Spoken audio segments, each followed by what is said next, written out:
everybody. Still light out there. I'm not, okay. Yes, and we are recording this. My name is Joanna Kendig. I am a member of Capitol Hill Village, and familiar faces, familiar names. And it's about housing, and starting, hopefully, maybe it's definitely more talks in near and further down the way future about housing. Because housing, okay, and Mary, let's do the slide for a short time.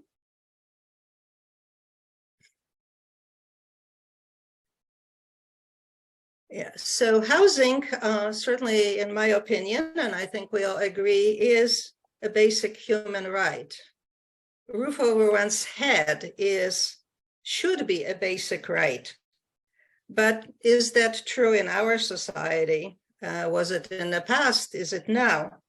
So I started thinking about it somewhat more than in a sort of normal course of events when I started watching all these interesting videos we've had access to recently, including the segregated by design.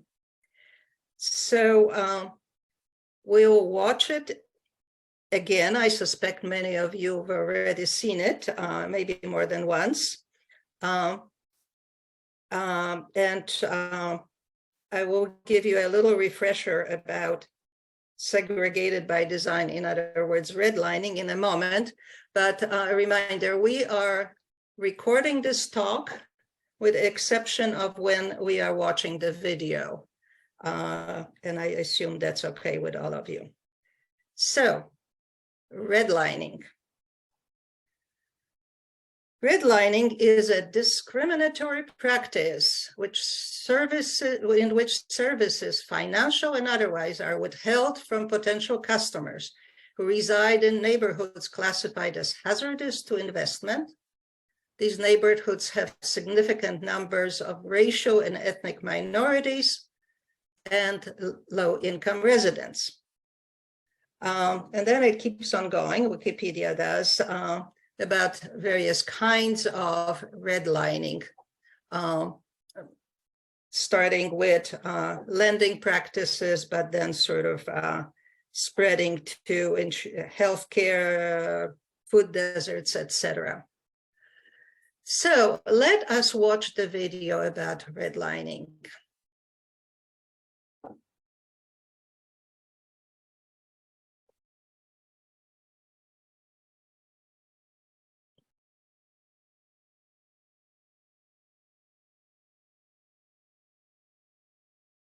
Just one moment while I get this together. Right. Sorry about that, folks.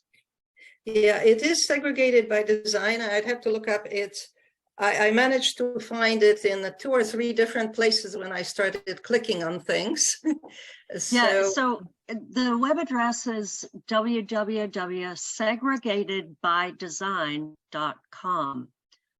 There's also a different site that's segregation by design. It's also very interesting, but it's not the same thing as what we're watching this evening. Right. I haven't checked that one.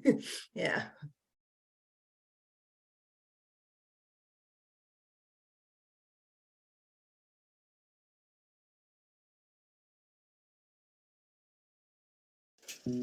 First time watching it, and I'm still shaking my hand.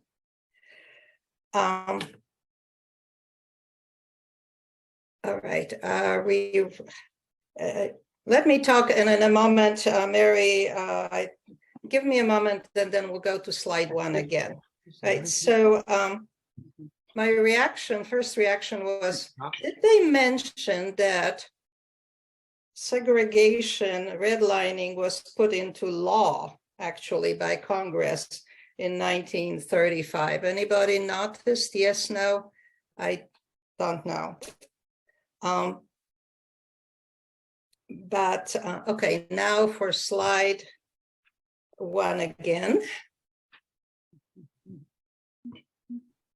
Yeah, I think the Roosevelt stuff is really appalling. I'm sorry? Oops. Okay. So the redlining was in the law, in a federal law, and as we saw in practice for over 30 years, but it was outlawed in 1968 by a Fair Housing Act. I think slide number 2, Fair Housing Act. Yes, First Housing Act of 1968 makes it unlawful to discriminate in terms, conditions, or privileges of sale of a dwelling because of a race or national origin.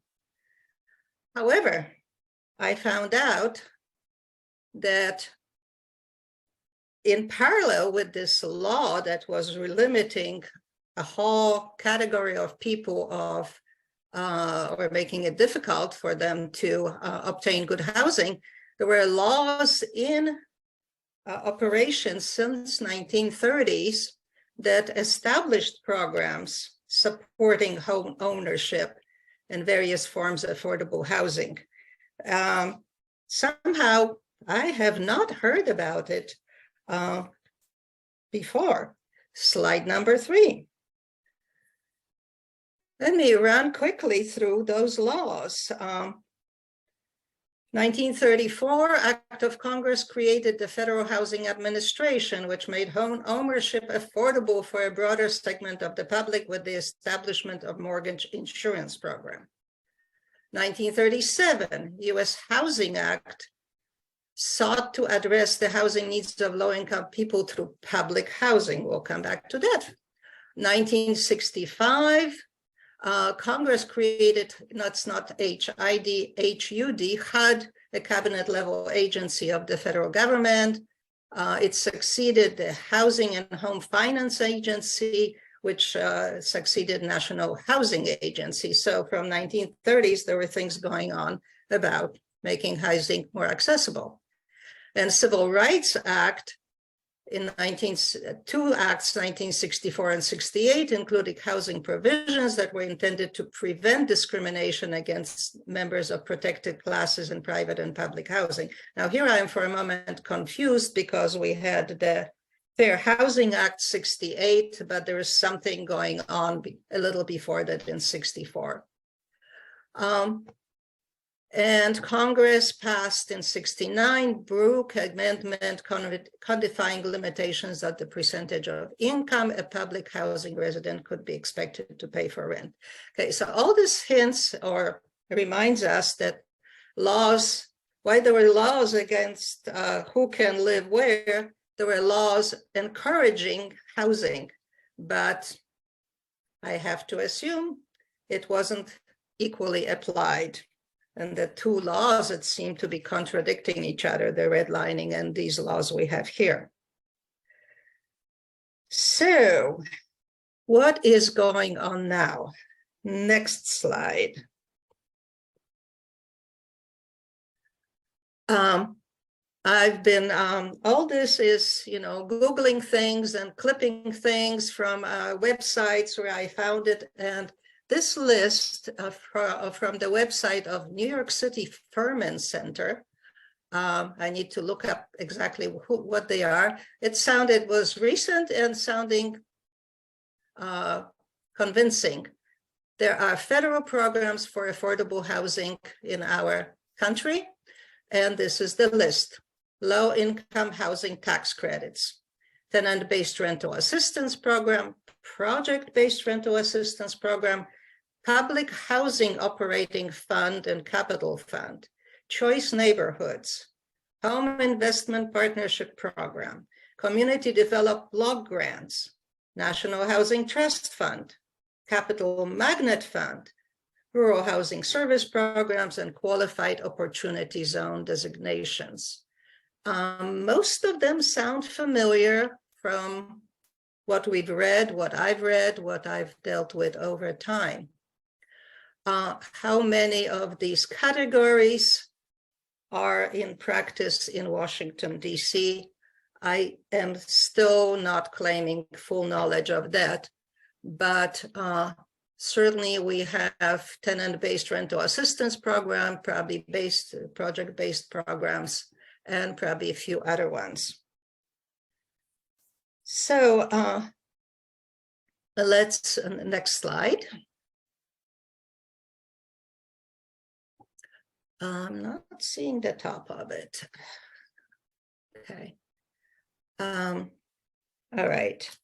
The Home Purchase Assistance Program provides interest-free loans and closing cost assistance to qualified applicants to purchase single-family homes, condominiums, or cooperative units in the district. The loan amount is based on a combination of factors, including income, household size, and the amount of assets that each applicant must commit towards property's purchase. Okay, that sounds reasonable. And this program is providing help to even a young woman I know who moved into a Southwest very nice apartment to start on their road to wealth building. It is my understanding, and maybe more assumption, that these programs are insufficient to cover needs, but there are private organizations, and by no means this list includes them all, that also work on assisting district residents in obtaining, accomplishing home ownership. Habitat for Humanity, I'm sure you are familiar with. They are organizations all over the country helping with volunteers and sweat equity from future homeowners build houses. In the district, they understand that there is, they are trying to do that, but also have a program helping repair and improve energy efficiency of housing, because as you can imagine, it's not easy to find a site, affordable site to build new housing in the District of Columbia. I've worked with Habitat for Humanity in Trenton, New Jersey, where there were areas where, you know, there were vacant blocks because housing was collapsing. I'm somewhat aware of 11th Street Bridge project, which has, in addition to build the park on 11th Street, connecting east of the river and Capitol Hill, they also have a public housing program. I found Washington Housing Conservancy, I found Mana Homes. I suspect there are other not-for-profits that are trying to work and somehow help people obtain housing. That's in home ownership. We also have public housing, and that, quoting whatever I Googled, public housing was established to provide decent and safe rental housing for eligible low-income families, the elderly, and persons with disabilities. Public housing comes in all sizes and types, from scattered single-family houses to high-rise apartments for elderly families. Now, I know that on Pennsylvania Avenue, Potomac Gardens, I believe, are one example of affordable housing. I would be interested in hearing who knows of more of them. And we also know of the rental subsidies, vouchers, which are means-tested subsidies for lower-income citizens to live in privately owned rental housing. So we are trying in the district to provide housing.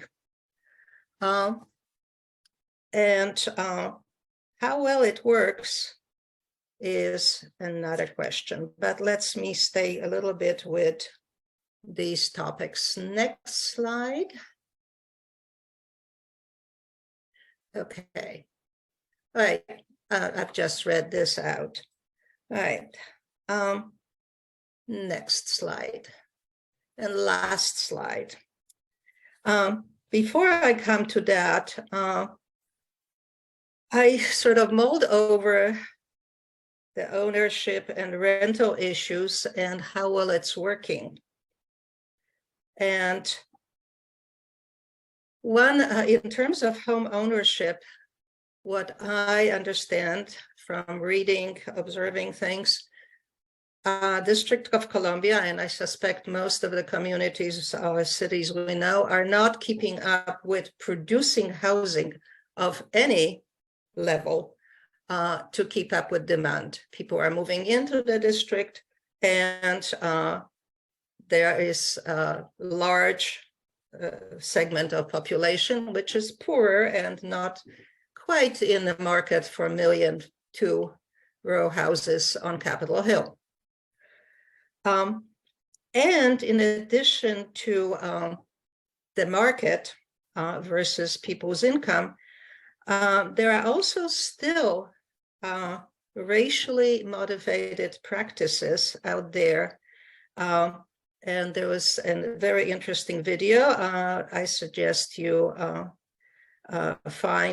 watch by Brookings Institution, Our America Lowballed, about current appraisal practices that make it harder for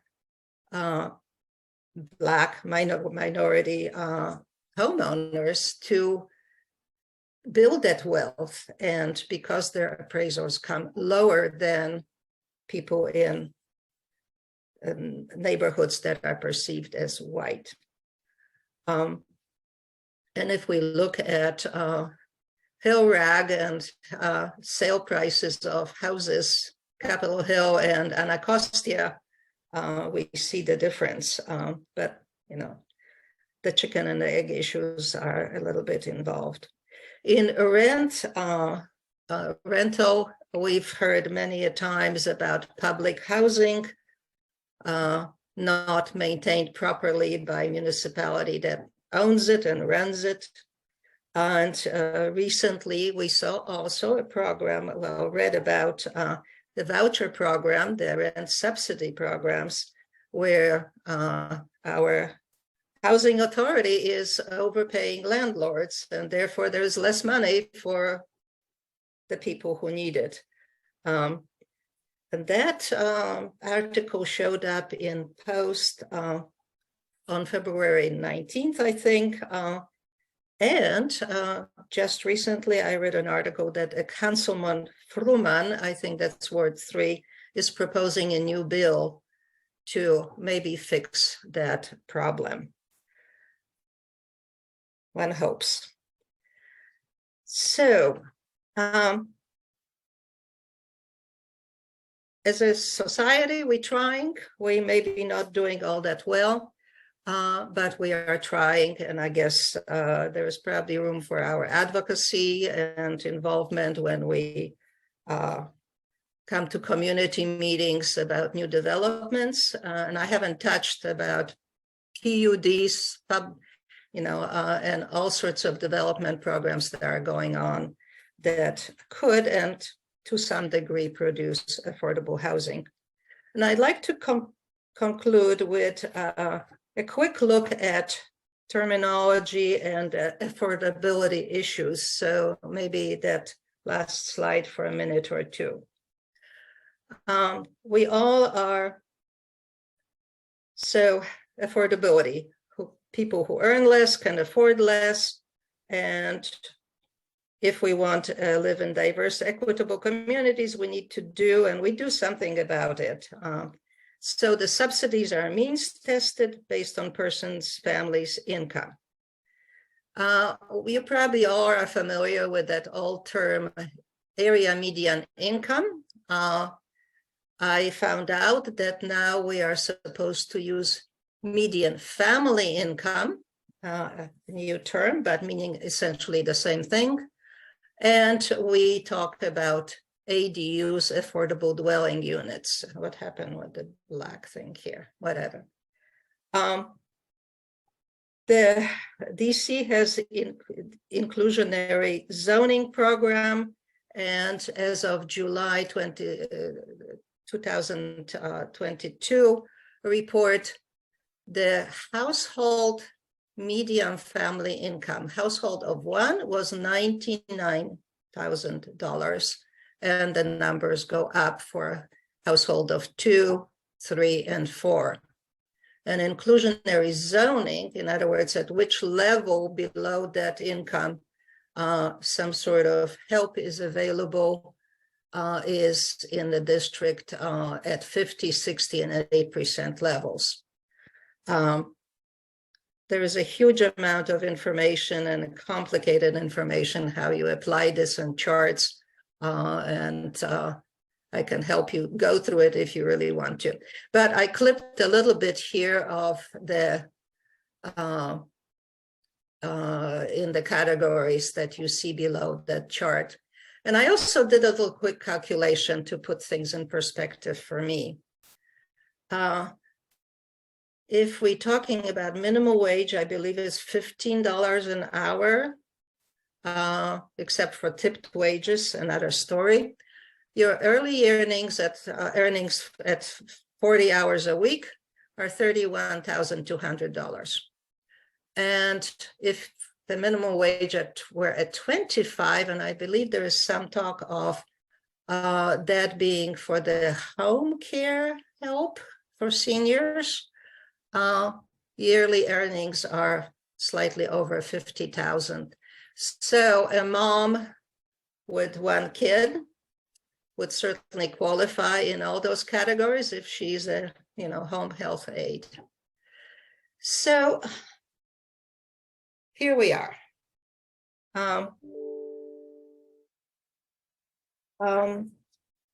We could, there's a lot of detail we could dig into in the various paths from where I feel I've scratched the surface, but I shared what I found and what I sort of thought about with you. On April 6th at 1:30, we'll have a presentation by Dr. Yassim Sayin. She is executive director of DC Policy Center. She is very much a scientist whose research includes economic fiscal policy, urban economic development, housing, etc. So she'll come back with maps and statistics to talk again about housing. And I'm hoping to find people to talk to us about on a more sort of local level. Perhaps Habitat for Humanity will come and talk to us, and anybody who has ideas of who to ask, share with me. So I think I am done. How are we doing on time? And comments, questions, moans, groans? Okay. Joanna, you mentioned a Brookings Institution video that I didn't get the name of it, if you said it. It's Our America Lowballed. I put it in the chat. Our America Lowballed. Correct. I was unable to quickly find a link directly to it, but found some trailers and similar on YouTube. Yeah. Brookings Institution, not Brookings Institute, which seemed to be another entity. And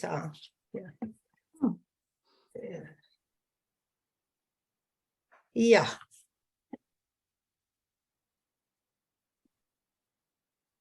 Yeah, and the Barry Farm movie And I think we had a link to that somewhere on this Village Black Month programs is also very interesting. And I think it talks, actually, to me, it's what the video touched upon, the Barry Farms, a community that was a public housing, I believe. It was a community for a long time.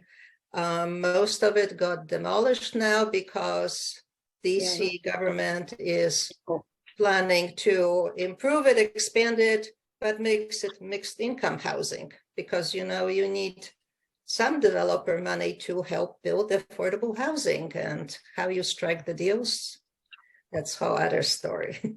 So.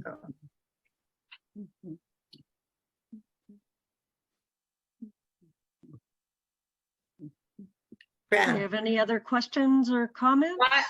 I've seen the video a couple times. I think what's so shocking for me was how segregation was so promoted and supported by the federal government.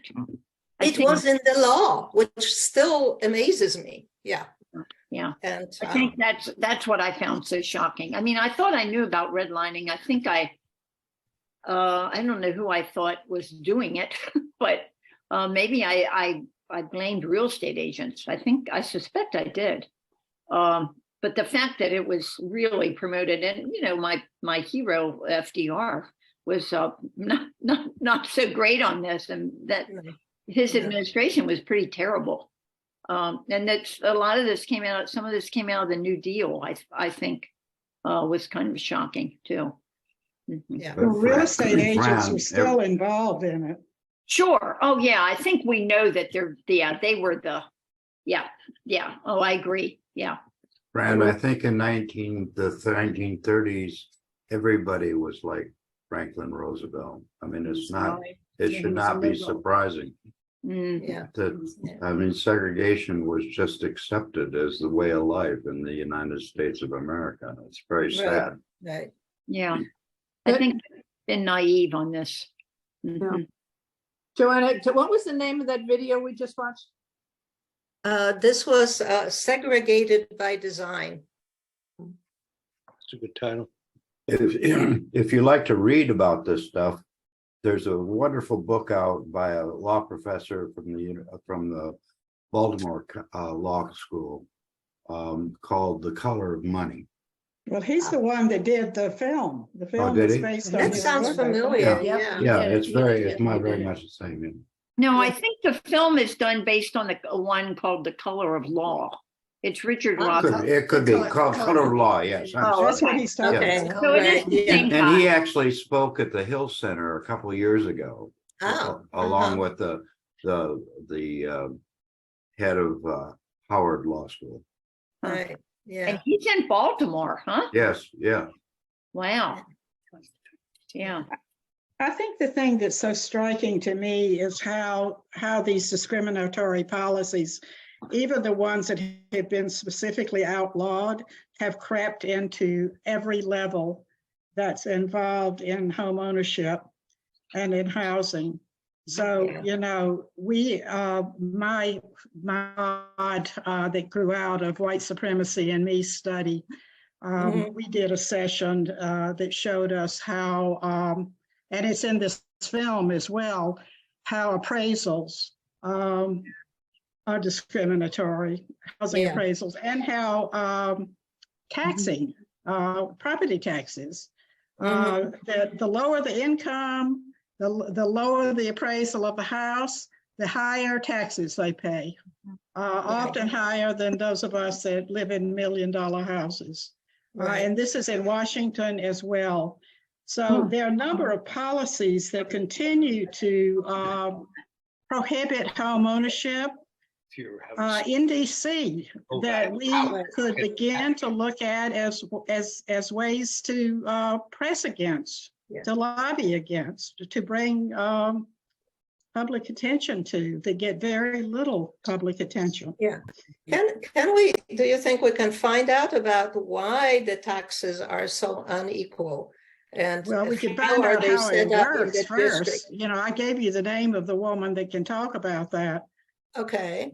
And also another thing, a couple of years ago, I decided to just take a private survey of all the real estate agents that I know on Capitol Hill and Mhm. ask them about their experience showing houses and selling houses to people of color. Mhm. And it wasn't a scientific survey. I think it was about 5 people, but all of them had been in the business for a very long time. They all said they are happy to show houses to people of color, that they've sold a few, but not many. And the main reason they blame the bankers, the Mm. mortgage lenders. Mhm. Yeah. And I haven't read, I've been reading a lot lately about systemic, what the ways that racism shows up at different levels.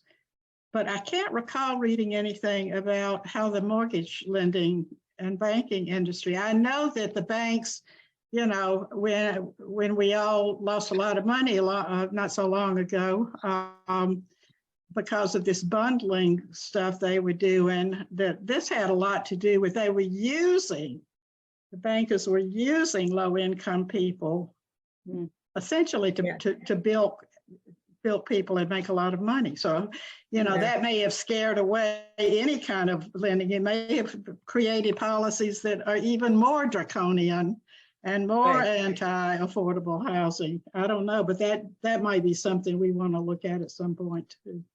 Well, yeah, let's work on those things, because I think it's amazing. And yeah, and maybe there is room for advocacy somewhere along the line, or certainly, well, yeah.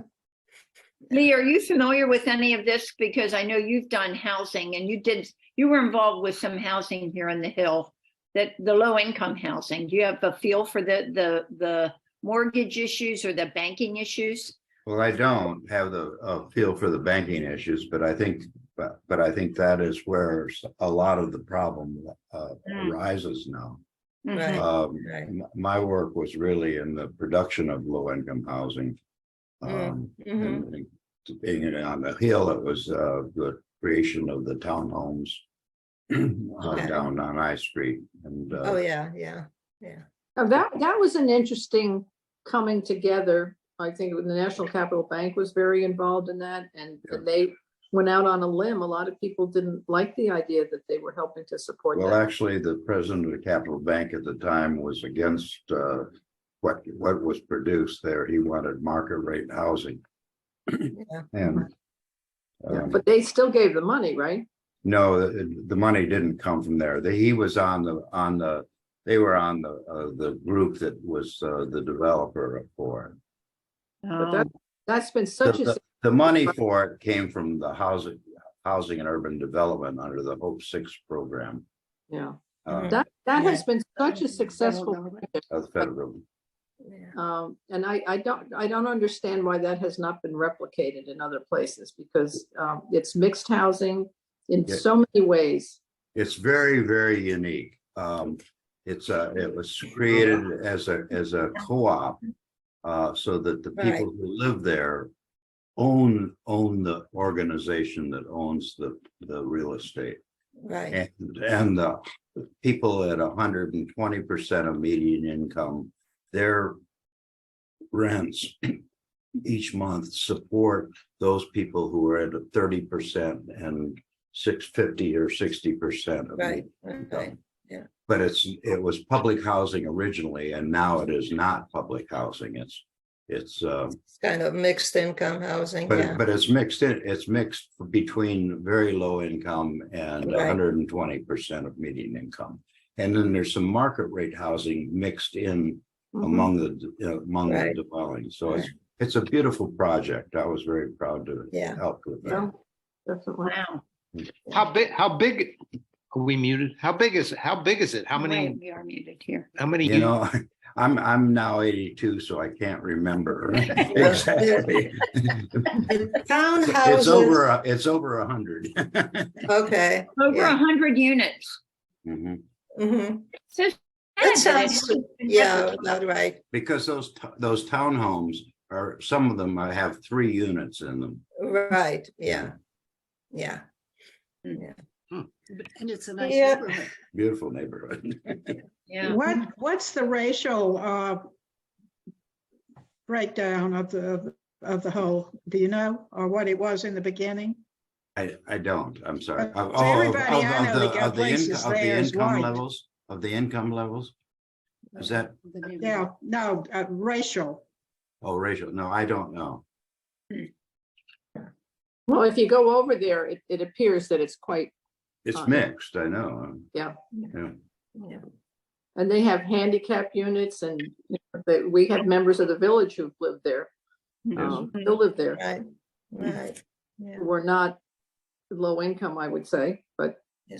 some of them may be. Yeah.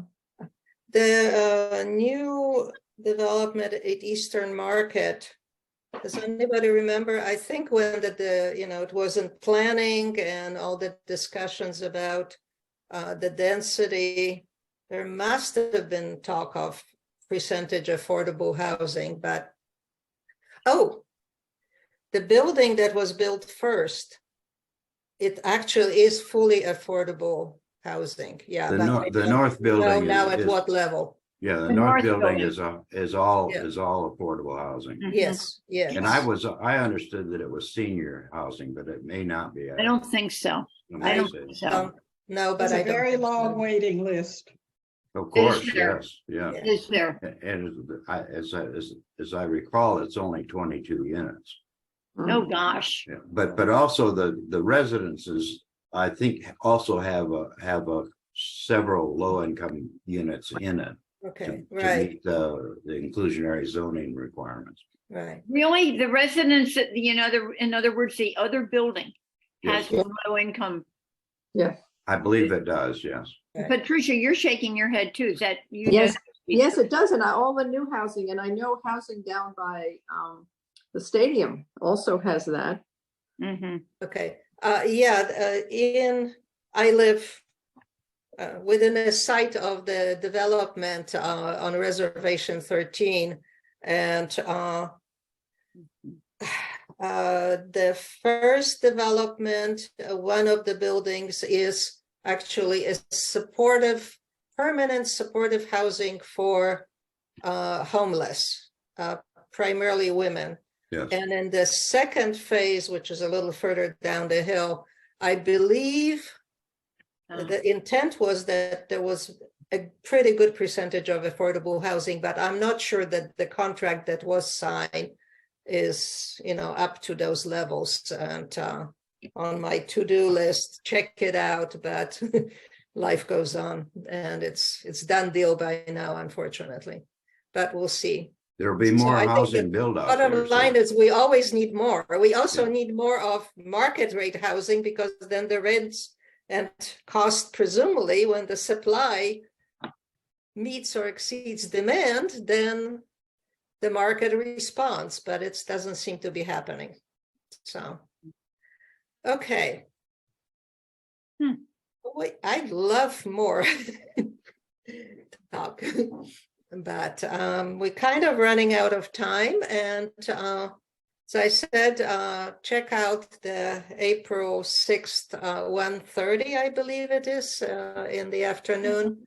And anybody ideas, and Karen, I will look up the name and maybe we can talk about who I could contact, etc. And anybody else, let's work on it. And in Great. parallel, we might get to hear about reparations. It's a Councilman Duffy, no, he's McDuffie. He is introducing legislation about that. And there have been people talking about why don't we invite him to talk to us. So let's see if we can manage that in the near future. That'd be good. Yeah. I'd like to hear what he has to say. Yeah.